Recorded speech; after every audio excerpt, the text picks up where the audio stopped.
Hi, welcome to Austyn Smith Associates. I'm Claire Sturgis and I'm here with Austyn Smith. I'm also a client of Austyn Smith Associates. I've known Austyn as a friend for about 25 years. It's a very long time.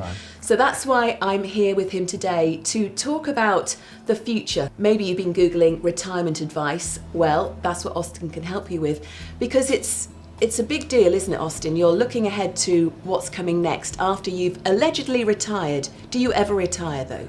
No, I don't think you do retire. And I mean, in the run-up to retirement, you've got so many choices. There's so much noise around at the moment in terms of possibly dealing with uncertainty, dealing with various options that you might have.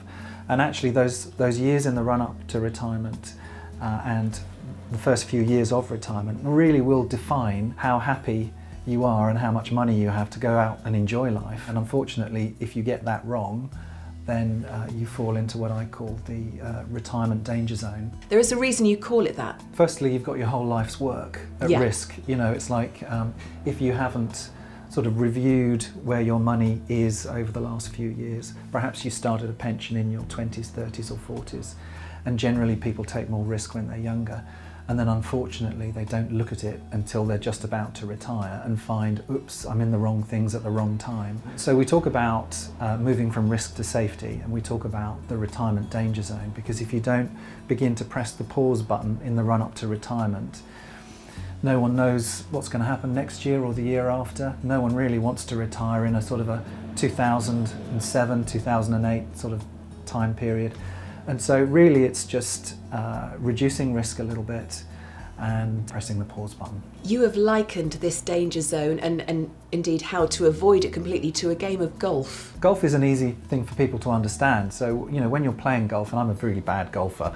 As am I, yeah, that's fine. You know, you're hacking around the place and zigzagging up the fairway, and you can make a lot of mistakes when you're early on in your career, sort of saving and investing in pensions and that sort of thing. But when you sort of get to the greens of retirement, you really need to sort of take a step back and be a bit more secure in what you're doing. Obviously you can't use a driver on the putting green, you've got to use a putter. And so we use that analogy really just to explain to people that there are different strategies to use or different clubs to use at different stages of life. And at what point can people come to you to ask advice about retirement, or indeed not retiring? As early as possible?